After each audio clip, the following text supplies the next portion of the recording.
Good morning students. Computer technology கணினி தொழில்நுட்பம் அதில் 3வது லெசன் கோரல் ரா பற்றி நம்ம இப்போ பார்த்துட்ருக்கோம். இந்த கோரல் ராவில் இன்றைக்கி நம்ம பார்க்க போகிற பாடம் என்ன அப்படின்னா,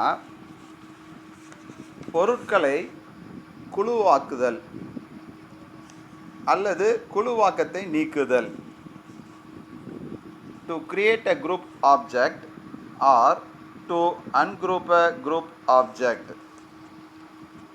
குழு பொருளை உருவாக்குதல் அல்லனா குழுவாக்கப்பட்ட பொருளின் குழுவாக்கத்தை நீக்குதல். இது உங்களுக்கு புக் பேக்கில் 2 மார்க் கொஸ்டினில் 9வது கொஸ்டினும் 10வது கொஸ்டினும். அந்த கொஸ்டின் எப்படி கேட்பாங்க அப்படின்னா, ஒரு பொருட்களை குழுவாக்க படிநிலைகளை எழுதுக. இது 2 மார்க் கொஸ்டினில் 9வது கேள்வி. அடுத்தது 10வது கேள்வி என்ன அப்படின்னா, குழுவாக்கப்பட்ட பொருளின் குழுவாக்கத்தை நீக்க படிநிலைகளை எழுதுக. இந்த 2 கொஸ்டினை நம்ம இப்போ வரிசையாக என்ன செய்ய போகிறோம், பார்க்க போகிறோம்.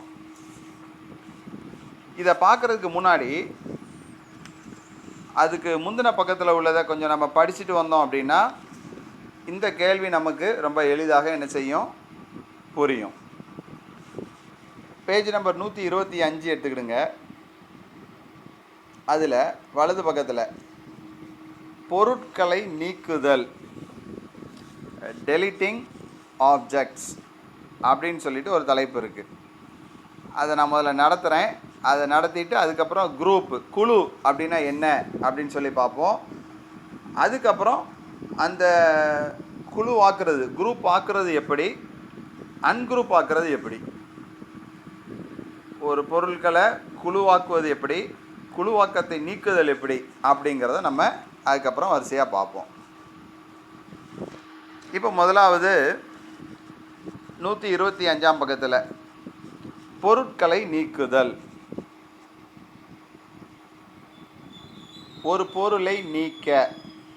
சரி, இப்போ பொருள்னா என்ன?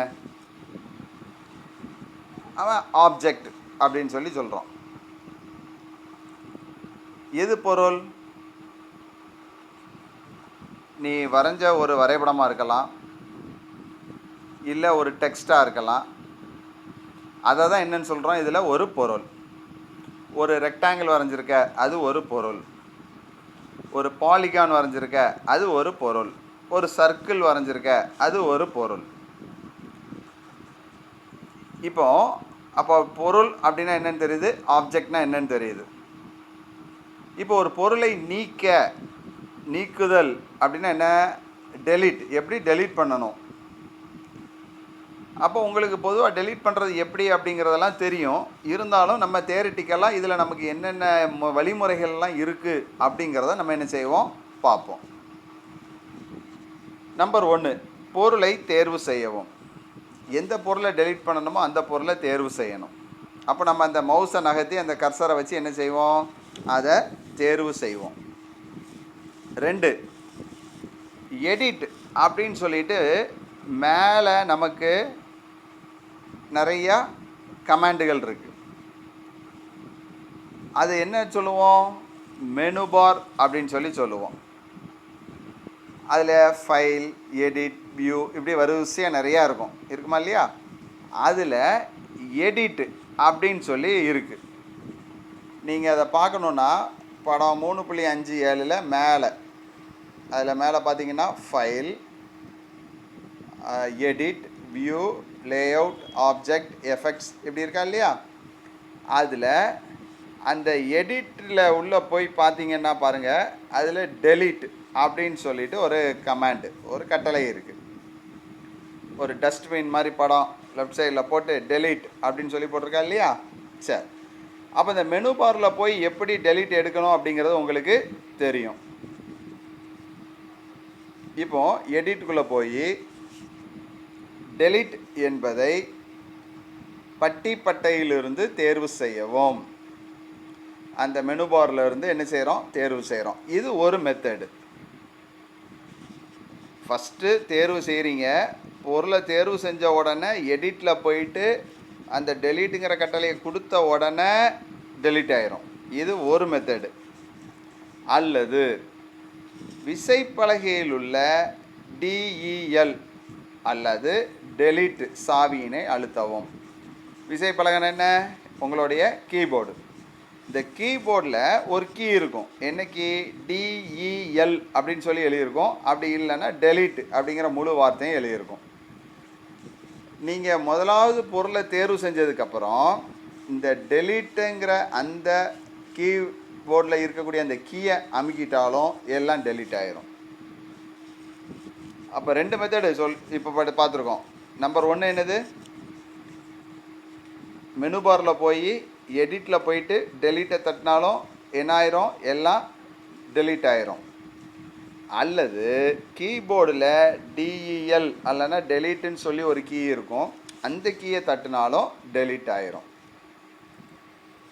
அடுத்தது பாருங்கள், நீக்கப்பட்ட பொருளை மீண்டும் பெற. இப்போ நம்ம ஒரு படத்தை டெலீட் பண்ணிட்டோம், ஆனால் எனக்கு அது திரும்ப வேணும். நான் தெரியாமல் என்ன செஞ்சிட்டேன்? அதை டெலீட் பண்ணிட்டேன். அதை நம்ம திரும்ப பார்க்கணும் அப்படின்னா என்ன செய்யணும்?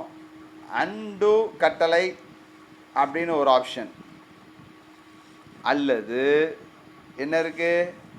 Ctrl+Z அப்படின்னு சொல்லிட்டு உங்களுடைய கீபோர்டில் கண்ட்ரோல் கீயை அமுக்கி அதோடு சேர்ந்து இசடையும் அமுக்கணும். அமுக்குனீங்கன்னா நீங்கள் ஏற்கனவே டெலீட் பண்ணதை நீங்கள் திரும்ப பார்க்கலாம். அது திரும்ப வந்துடும். அப்போ ஒரு பொருளை நீக்கிறதுக்கு என்ன செய்யலான்னு சொல்லி பார்த்தோம். முதல்ல பொருளை தேர்வு செய்யணும். தேர்வு செஞ்சதுக்கப்புறம் அந்த மெனு பாரில் போயிட்டு அந்த ஃபைலில் உள்ளே போயிட்டு டெலீட் அப்படிங்கிற பட்டனை அமுக்கியாச்சுன்னா எடிட்டுங்கிற மெனு பாரில் போய் டெலீட்டுங்கிற அந்த கட்டளையை அமுக்கிட்டோம் அப்படின்னா டெலீட் ஆயிரும். இது ஒரு மெத்தடு. அல்லனா பொருளை தேர்வு செஞ்சுட்டு கீபோர்டில் இருக்கக்கூடிய DEL அல்லனா டெலீட் கீயை அமுக்கிட்டாலும் என்ன ஆயிரும்? அது டெலீட் செய்யப்பட்டு விடும். அதாவது பொருள் அந்த ஸ்க்ரீனில் இருந்து நீக்கப்பட்டு விடும். அந்த நீக்கப்பட்ட பொருளை திரும்ப பெறணும் அப்படின்னா அன்டு அப்படின்னு சொல்லிட்டு ஒரு கமாண்ட் இருக்குது. அல்லது அந்த கீபோர்டில் கண்ட்ரோல் கீயோடு சேர்த்து நீங்கள் எதை அமுக்கணும்? இசட் அப்படிங்கிறத என்ன செய்யணும்? அமுக்கணும். அதை அமுக்கின உடனே ஏற்கனவே கடைசியாக நீங்கள் எதை டெலீட் பண்ணீங்களோ அது திரும்ப ஸ்க்ரீனுக்கு வந்துவிடும்.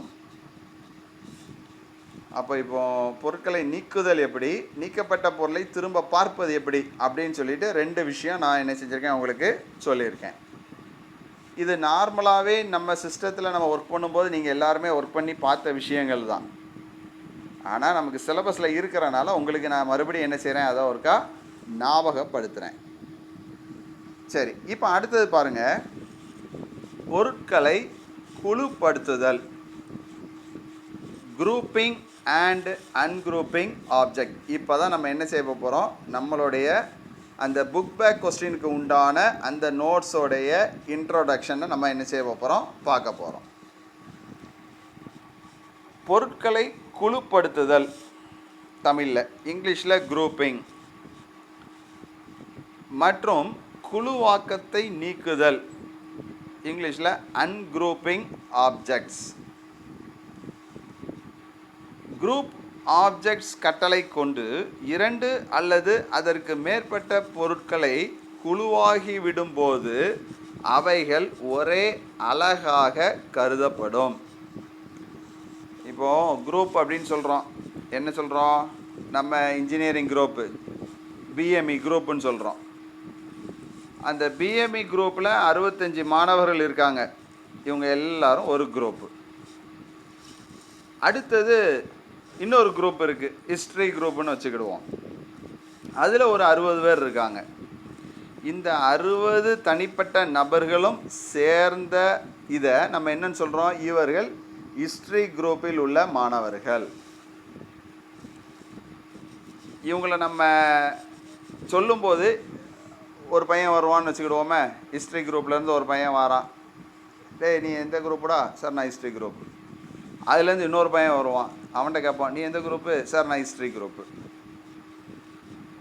அப்போ ஒரு குரூப்புக்குள்ள ஒன்றுக்கு மேற்பட்ட மாணவர்கள் எல்லாரும் சேர்ந்ததை நம்ம என்னன்னு சொல்கிறோம்? ஒரு குரூப் அப்படின்னு சொல்லி சொல்கிறோம். அதே மாதிரி குரூப் ஆஃப் மிஷின்ஸ், ஒன்றுக்கு மேற்பட்ட மிஷின்ஸ்,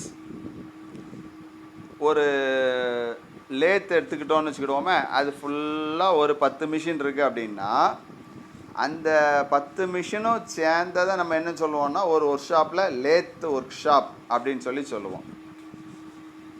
அப்போது அதில் என்ன சொல்கிறோம்? ஒன்றுக்கு மேற்பட்ட இயந்திரங்கள் இருக்குது, ஆனால் அது எல்லாமே ஒரு ஷாப்பு, ஒரு குரூப்புக்குள்ளே அடங்கி இருக்கிறது.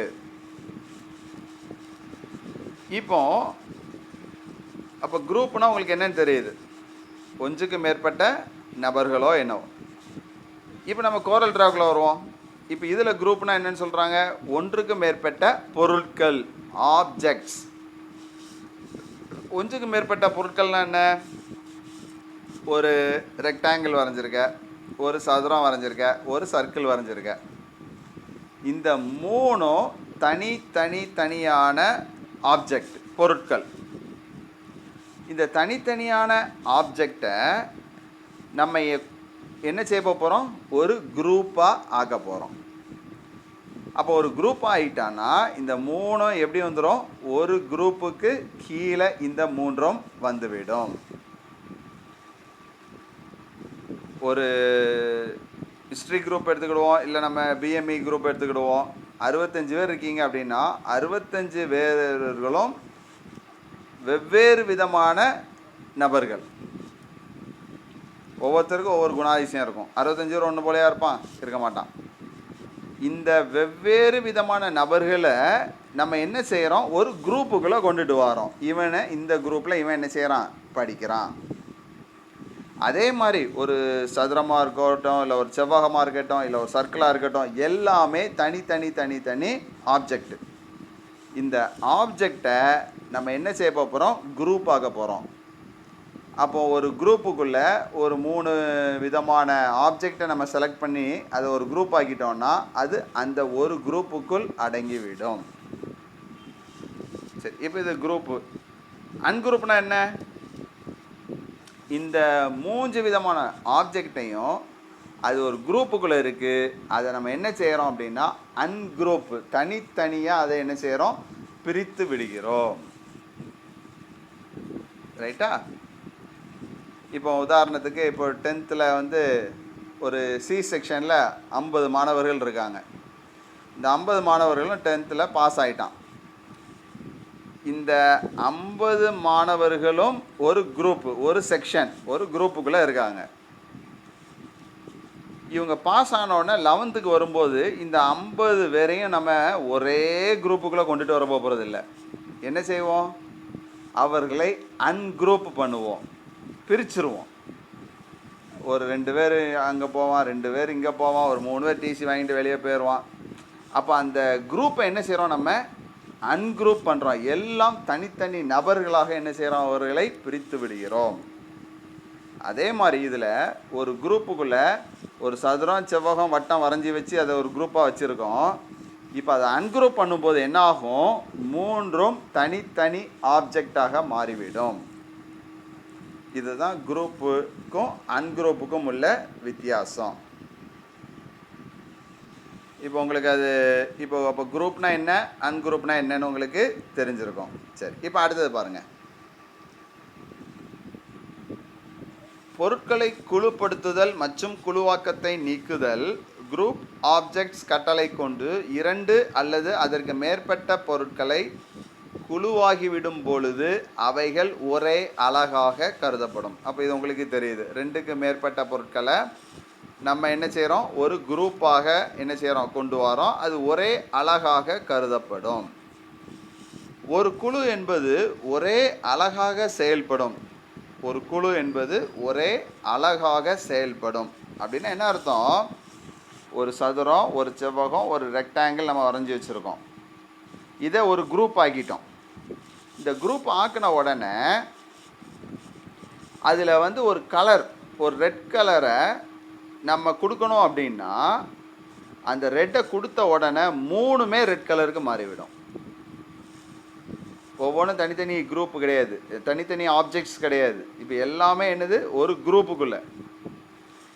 அன்குரூப்பாக இருக்கும்போது, மூன்றும் தனித்தனியான ஆப்ஜெக்டாக இருக்கும்போது நீ என்ன பண்ணலாம், ரெக்டாங்கிளுக்கு ரெட் கலர் கொடுக்கலாம், சர்க்கிளுக்கு க்ரீன் கலர் கொடுக்கலாம், ஸ்கொயருக்கு வேறு ஆரஞ்சு கலர் கொடுக்கலாம். இப்படி வேறு வேறு மாதிரி செய்யலாம். ஆனால் நீ அதை ஒரே குரூப்பாக ஆக்கிட்ட அப்படின்னா அது ஒரே அழகாக கருதப்படும். நீ அதில் என்ன மாற்றம் செஞ்சாலும் அது மொத்தத்தில் மூணுக்கும் சேர்த்தே வரும். 4 வரைச்சிருக்க 4 ஆப்ஜெக்டை ஒரே குரூப் ஆக்கியிருந்தேன்னா 4க்கும் சேர்த்து தான் வரும். அப்போ 2க்கும் வித்தியாசம் புரியுதா? அதை தான் அதில் சொல்லுது. ஒரே அழகாக அது கருதப்படும். ஒரே குழு என்பது ஒரே அழகாக செயல்படும். அதாவது குழுவின் மீது செய்யப்படும் எந்த மாற்றங்களும் அந்த குழுவில் உள்ள அனைத்து பொருட்களையும் பாதிக்கும். நீ ஒரு குரூப்பில் என்ன சேஞ்ச் பண்ணாலும் அந்த குரூப்புக்குள்ளே இருக்கக்கூடிய எத்தனை ஆப்ஜெக்டோ அத்தனை ஆப்ஜெக்ட்லேயும் அந்த மாறுதல் ஏற்படும். இதுதான் அந்த குழுவாக்குதலுக்குள்ள அந்த நோட்ஸ். குழுவாக்கத்தை நீக்குதல் மூலம் குழுவாக்கப்பட்ட பொருளை பொருட்களின் கூறுகளாக பிரிக்கலாம். பொருட்களின் கூறுகள்லாம் என்ன, ஒரு 5 இல்லை 10 ஆப்ஜெக்டை சேர்த்து ஒரு குரூப்பாக வச்சுருக்கோம் அப்படின்னா அன்குரூப் பண்ணும்போது அந்த 10 என்ன செய்யும், தனித்தனியாக ஆப்ஜெக்டுகளாக அது என்ன செஞ்சிடும், மாற்றப்பட்டு விடும். பொருளில் உள்ள சில குறிப்பிட்ட பொருட்களில் மட்டும் மாற்றங்கள் செய்ய வேண்டி இருப்பின் இது மிகவும் பயனுள்ளதாக இருக்கும். நம்ம அன்குரூப் பண்ணுறது என்ன அப்படின்னா, ஏதாவது ஒரு ஆப்ஜெக்டில் மட்டும் ஒரு சேஞ்சை கொண்டு வரணும் அப்படின்னா நம்ம அதை அன்குரூப் பண்ணால் மட்டும்தான் என்ன செய்ய முடியும், அதில் ஒரு சேஞ்சஸை கொண்டு வர முடியும். உதாரணத்துக்கு ஒரு ரெக்டாங்கிள், ஒரு சர்க்கிள், ஒரு ஸ்கொயர், சதுரம், செவ்வகம், வட்டம், இந்த 3 வரைஞ்சிருக்கோம்னு வச்சுக்கிடுவோம். இந்த 3ல் எனக்கு வந்து சதுரத்துக்கும் செவ்வகத்துக்கும் எனக்கு வந்து சிவப்பு கலர் வேணும். ஆனால் வட்டத்துக்கு எனக்கு வேறு ஒரு கலர், ரெட் கலர் வேணும், இல்லை ஒரு ஆரஞ்சு கலர் வேணும், இல்லை ஒரு எல்லோ கலர் வேணும், அப்படி வச்சுக்கிடுவோம். அப்படின்னா அது குரூப்பாக இருந்தால் என்னால் என்ன செய்ய முடியாது, அப்படி தனியாக அதுக்கு ஒரு கலர் கொடுக்க முடியாது. அந்த மாதிரி சூழ்நிலையில் கண்டிப்பாக நான் என்ன செய்யணும், அன்குரூப் பண்ண வேண்டும். அவ்வளோத்தையும் என்ன செய்யணும், தனித்தனி குழுக்களாக பிரிக்கணும். பிரித்தாதான் எனக்கு இஷ்டப்பட்ட ஆப்ஜெக்ட்டுக்கு நான் வேண்டிய கலர் என்ன செய்ய முடியும், என்னால் கொடுக்க முடியும். ரைட்டா? அப்போ இப்போ உங்களுக்கு இந்த குரூப்பிங்னா என்ன, அன்குரூப்பிங்னா என்ன அப்படிங்கிறது இப்போ உங்களுக்கு தெரிஞ்சிருக்கும். முதலாவது பொருட்களை நீக்குதல் பார்த்தோம். அதை எப்படி நீக்கலாம், நீக்கப்பட்ட பொருளை எப்படி திரும்ப பார்க்கலாம் அப்படின்னு சொல்லி பார்த்தோம். அடுத்தது குரூப்பிங்னா என்ன, அன்குரூப்பிங்னா என்ன அப்படின்னு சொல்லி நம்ம பார்த்தோம். இப்போ நம்ம கொஸ்டின்குரிய ஆன்சருக்கு போவோம். உங்களுடைய புக் பேக் கொஸ்டினில் கொஸ்டின் நம்பர் 9, குழு பொருளை உருவாக்குதல், to create a group object. உங்களுக்கு கொஸ்டின் எப்படி கேட்டிருப்பாங்க, பொருட்களை குழுவாக்க படிநிலைகளை எழுதுக. இதில் மொத்தம் எத்தனை படிநிலைகள் இருக்குது, 1 2 2 படிநிலைகள் தான். ஒரு குழுவை உருவாக்குவதற்குண்டான படிநிலைகளை எழுதுக. ரொம்ப simple question, 2 mark question, 2 point தான். இப்போ உங்களுக்கு ஒரு குரூப் ஆகணும் அப்படின்னா என்ன அப்படிங்கிற விஷயம் உங்களுக்கு தெரியும். என்னது, பல ஆப்ஜெக்டை நம்ம என்ன செய்ய போகிறோம், இப்போ ஒரே குரூப் ஆக்க போகிறோம். இதுதான் பல ஆப்ஜெக்ட்னா என்ன, ஒன்றுக்கு மேற்பட்ட பொருட்கள். ஒன்றுக்கு மேற்பட்ட பொருட்கள்னால் சதுரம், செவ்வகம், வட்டம், பாலிகான், முக்கோணம், இப்படி சொல்கிறோமா இல்லையா? இது எல்லாமே தனி ஆப்ஜெக்ட். இப்போ இந்த ஆப்ஜெக்டை ஃபுல்லாக குரூப்பாக ஆக்கணும் அப்படின்னா அது ஒரே அழகாக கருதப்படும் அப்படிங்கிறத நம்ம இப்போ பார்த்தோம். அதுக்கு நம்ம இந்த கோரல் ட்ராவில் அதுக்கு என்ன கமாண்டுகளை பயன்படுத்தணும், அதுக்கு உண்டான படிநிலைகள் என்ன, வழிமுறைகள் என்ன அப்படிங்கிறத தான் இப்போ நம்ம பார்க்க போகிறோம். 2 பாயிண்ட்டு. ஃபஸ்ட்டு நம்பர் 1, பிக்கு கருவி கொண்டு பொருட்களை தேர்வு செய்யவும்.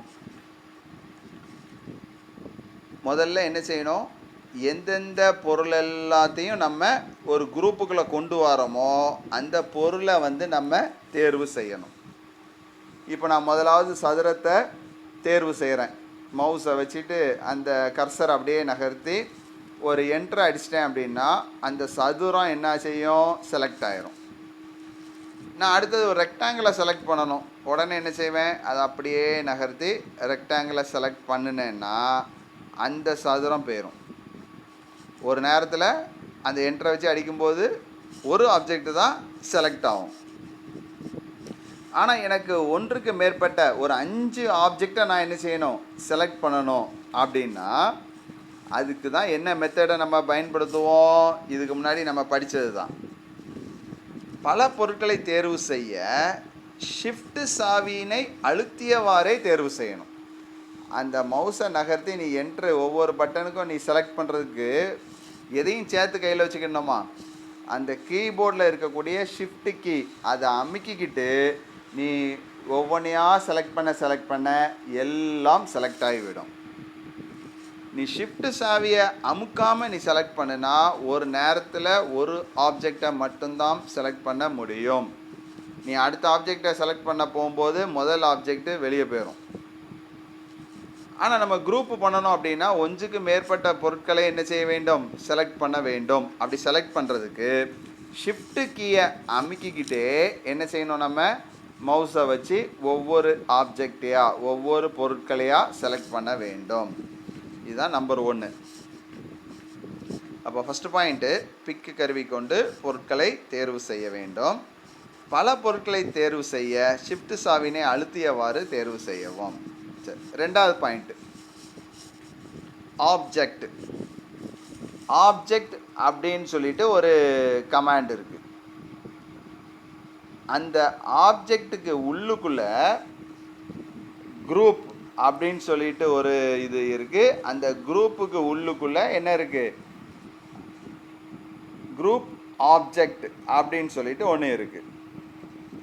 உங்களுக்கு அது எங்கே கொடுத்துருக்காங்க, படம் 3.58. அதில் பார்த்தீங்கன்னா மேலே அந்த மெனு பாரில் ஆப்ஜெக்ட் அப்படின்னு சொல்லிட்டு இருக்கா, அந்த ஆப்ஜெக்ட்டுக்கு உள்ளுக்குள்ளே வந்தீங்க அப்படின்னா அதுக்குள்ளே குரூப் அப்படின்னு சொல்லிட்டு இருக்கா. அந்த குரூப்பை கிளிக் பண்ணால் அதுக்கு ரைட் சைடில் குரூப் ஆப்ஜெக்ட்ஸ் அப்படின்னு சொல்லிட்டு ஒன்று இருக்கா. அதுக்கு பக்கத்தில் என்ன எழுதியிருக்கு, Ctrl+G அப்படின்னு சொல்லிட்டு எழுதியிருக்கு. இது எதுக்குள்ளே போய் எடுக்கணும், மெனு பாரில் மேலே ஆப்ஜெக்ட் அப்படின்னு இருக்கு, file, edit, view, layout, objects அப்படின்னு சொல்லிட்டு இருக்கா இல்லையா. அந்த ஆப்ஜெக்டை கிளிக் பண்ணியாச்சுன்னா அது உள்ளுக்குள்ளே குரூப் அப்படின்னு சொல்லிட்டு ஒன்று இருக்கும். நீங்கள் அந்த குரூப்பை கிளிக் பண்ண உடனே அதோட ரைட் சைடில் குரூப் ஆப்ஜெக்ட் அப்படின்னு சொல்லி இருக்கும், அதை கிளிக் செய்ய வேண்டும். இது செகண்ட் பாயிண்ட்டு. அப்போ ஆப்ஜெக்டுக்குள்ளே போகிறோம், ஆப்ஜெக்டில் குரூப்புக்குள்ளே போய் குரூப் ஆப்ஜெக்டை தேர்வு செய்கிறோம். அல்லது இது ஒரு மெத்தடு, அல்லாட்டி உன்னுடைய கீபோர்டில் விசைப்பலகையில் கண்ட்ரோல் கீயையும் ஜியையும் அழுத்தணும். கண்ட்ரோல் கீயோடு சேர்த்து ஜியையும் அழுத்தணும். தேர்வு செய்யப்பட்ட பொருட்கள் ஒரே பொருளாக குழுவாக்கப்படும். நீங்கள் அதை செலக்ட் பண்ண உடனே நீ எத்தனை பொருள், 5 பொருள் செலக்ட் பண்ணியிருந்தேன்னா அந்த 5 பொருளும் சேர்ந்து ஒரே பொருளாக குரூப் செய்யப்படும், குழுவாக்கப்படும். அப்போ உங்களுக்கு இது இப்போ கிளியராக தெரிஞ்சிருக்கும், ரைட்டா. 2 பாயிண்ட் தான். ஃபஸ்ட்டு என்ன செய்கிறோம், எத்தனை பொருளை நம்ம குரூப் ஆக்கணுமோ அத்தனை பொருளை செலக்ட் பண்ணணும். ஒன்றுக்கு மேற்பட்ட பொருட்களை செலக்ட் பண்ணுறதுக்கு ஷிஃப்ட் கீயை அழுத்திய வாரியே செலக்ட் பண்ணணும். இது நம்பர் 1. நம்பர் 2, 2 மெத்தடில் குரூப் ஆக்கலாம். ஒன்று, ஆப்ஜெக்ட் மெனு பாரில் போய் ஆப்ஜெக்டில் போய் குரூப்புக்குள்ளே போய் குரூப் ஆப்ஜெக்டை தேர்வு செய்யலாம். இது ஒரு வழிமுறை. அல்லனா கண்ட்ரோலையும் ஜியையும் சேர்த்து அழுத்தணும் அப்படின்னாலும் அந்த நீ தேர்வு செய்யப்பட்ட ஒன்றுக்கு மேற்பட்ட ஆப்ஜெக்ட்ஸ் அல்லது பொருட்கள் ஒரு குழுவாக ஆக்கப்படும். அப்போ இந்த 2 பாயிண்ட் ஈஸியாக எழுதலாமா இல்லையா? சரி, இப்போ நம்ம முதல் கொஸ்டின் படிச்சிட்டோம். அதாவது 2 மார்க் கொஸ்டினில் 9வது கொஸ்டின், ஒரு பொருளை குழுவாக்குவதற்கு உண்டான படிநிலைகளை எழுதுக. அதை என்ன செஞ்சிட்டோம்? படிச்சிட்டோம். இப்போ அடுத்த கொஸ்டின் பார்ப்போம்.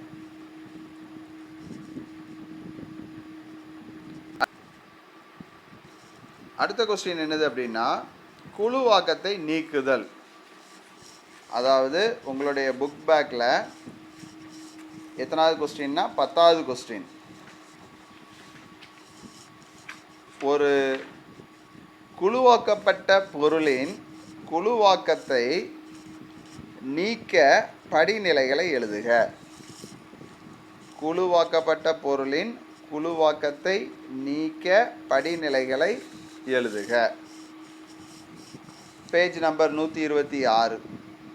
குழுவாக்கத்தை நீக்குதல். அதில் முதல்ல நம்ம எப்படி குரூப் பண்ணலான்னு சொல்லி பார்த்தோம். ஒரு ஒன்றுக்கு மேற்பட்ட ஆப்ஜெக்டாக இருந்தால் அது எப்படி குரூப் பண்ணலாம், குழுவாக்கலான்னு. இப்போ ஒரு 7 பொருளை சேர்ந்து நான் ஒரு குரூப்பாக வச்சுருக்கேன். அதை நான் என்ன செய்ய போகிறேன்? அன்குரூப் பண்ண வேண்டும், குழுவாக்கத்தை விட்டு நீக்க வேண்டும். அதுக்கு உண்டான படிநிலைகள் என்ன? இப்போ பாருங்கள், குழுவாக்கத்தை நீக்குதல் என்பது ஒரு குழுவில் உள்ள பொருட்களுக்கு இடையான உறவினை பிரிப்பதாகும். சொன்னேன்னா இல்லையா, இப்போ 10th Cயில் அவங்க ஒரு செக்ஷன் ஒரு குரூப்பாக இருக்காங்க. இவங்களை என்ன செய்ய போகிறோம்?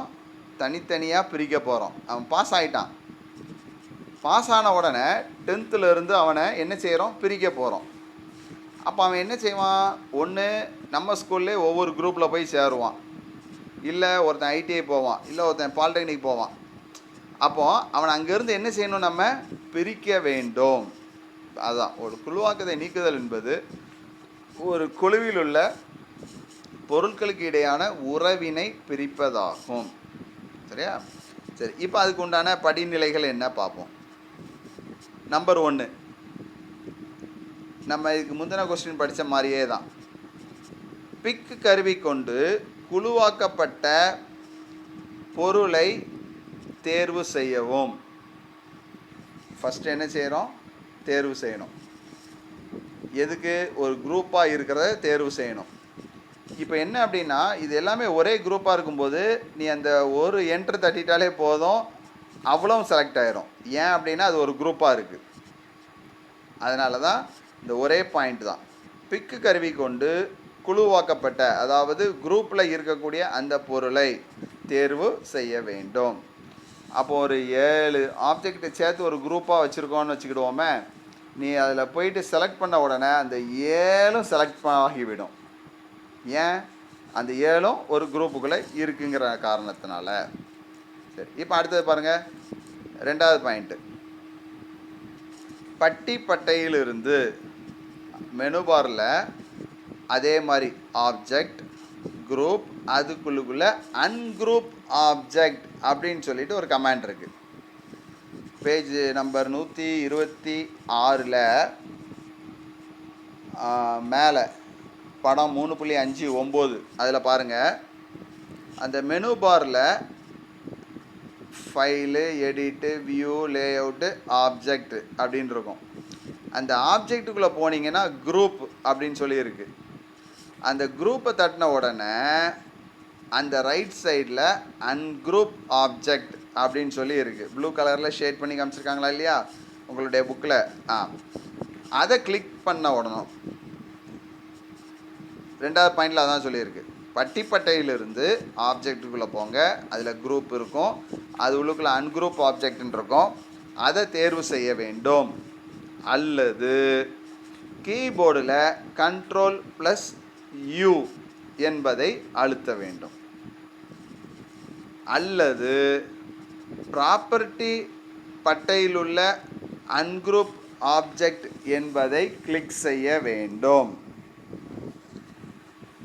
இப்போ இதில் மொத்தம் 3 விதமான மெத்தடுகள் இருக்குது. ஒன்று, மெனு பாரில் போயிட்டு அன்குரூப் ஆப்ஜெக்டை செலக்ட் பண்ணணும். இல்லைன்னா கண்ட்ரோல் ப்ளஸ் யூ அந்த விசைப்பலகையில் அந்த கண்ட்ரோல் கீயையும் யூவையும் சேர்த்து அடிக்கணும். அல்லனா ப்ராப்பர்ட்டி டூல் பாரில் அன்குரூப் ஆப்ஜெக்டை கிளிக் செய்ய வேண்டும். இந்த 3 மெத்தடில் நீ கிளிக் பண்ண உடனே அந்த குழுவாக்கப்பட்ட பொருளானது அதனுடைய பொருட்களின் கூறுகளாக பிரியும். நீ இப்போ 7 பொருளை சேர்ந்து குரூப் பண்ணி வச்சுருந்தன்னா நீ இந்த கட்டளையை கொடுத்த உடனே அந்த 7ம் தனித்தனி கூறுகளாக பிரிக்கப்பட்டு விடும். அப்போ 2 பாயிண்ட்டு தான். ஃபஸ்ட்டு பாயிண்ட்டு என்ன சொல்கிறாங்க? பிக்கு கருவி கொண்டு குழுவாக்கப்பட்ட பொருளை தேர்வு செய்ய வேண்டும். நீ எந்த குரூப்பை அன்குரூப் பண்ண போகிறியோ அந்த குரூப்பில் உள்ள அந்த பொருள் அந்த ஆப்ஜெக்டை என்ன செய்கிறோம்? செலக்ட் பண்ணுறோம். 2, 3 மெத்தடில் அன்குரூப் பண்ணலாம். என்னெல்லாம்? பட்டியிலிருந்து அன்குரூப் எடுக்கலாம், கண்ட்ரோல் யூ அடிக்கலாம், ப்ராப்பர்ட்டி டூல் பாரில் இருந்து அன்குரூப் ஆப்ஜெக்டை கிளிக் செய்யலாம். இந்த 3 மெத்தடில் கிளிக் செய்ய வேண்டும். இது 2வது பாயிண்ட்டு. 3வது பாயிண்ட்டு, குழுவாக்கப்பட்ட பொருளானது அதனுடைய பொருட்களின் கூறுகளாக அது என்ன செய்யும்? பிரிக்கப்பட்டு விடும். இது எத்தனாவது? 3வது பாயிண்ட்டு. அதாவது 2வது பாயிண்ட்லே அடுத்த பேராகிராஃப் அதில் ஒரு 3 லைன், அவ்வளோதான். அப்போ இந்த 2 கொஸ்டினும் ஈஸியாக என்ன செஞ்சிடலாம்? நீங்கள் படித்து எழுதி பார்த்துடலாம். இன்றைக்கி நம்ம 2 சின்ன கொஸ்டின் தான் நடத்தியிருக்கோம். 2 மார்க்கில் 9வது கொஸ்டினும் 10வது கொஸ்டினும். 9வது கொஸ்டின் பொருட்களை குழுவாக்க படிநிலைகளை எழுதுக. 10வது கொஸ்டின் குழுவாக்கப்பட்ட பொருளின் குழுவாக்கத்தை நீக்க படிநிலைகளை எழுதுக. அன்னன்னைக்குள்ளே பாடத்தை அன்னன்னைக்கு படித்து எழுதி பார்த்துருங்க. நான் டெஸ்ட்டு சொல்லும்போது நீங்கள் என்ன செய்யணும்? அதை படித்து பாராமல் எழுதி எனக்கு அந்த வாட்ஸ்அப் குரூப்பில் என்ன செய்யணும்? அனுப்பி வைக்கணும். நம்ம அடுத்த கிளாஸில் அடுத்த கொஸ்டினில் என்ன செய்வோம்? பார்ப்போம்.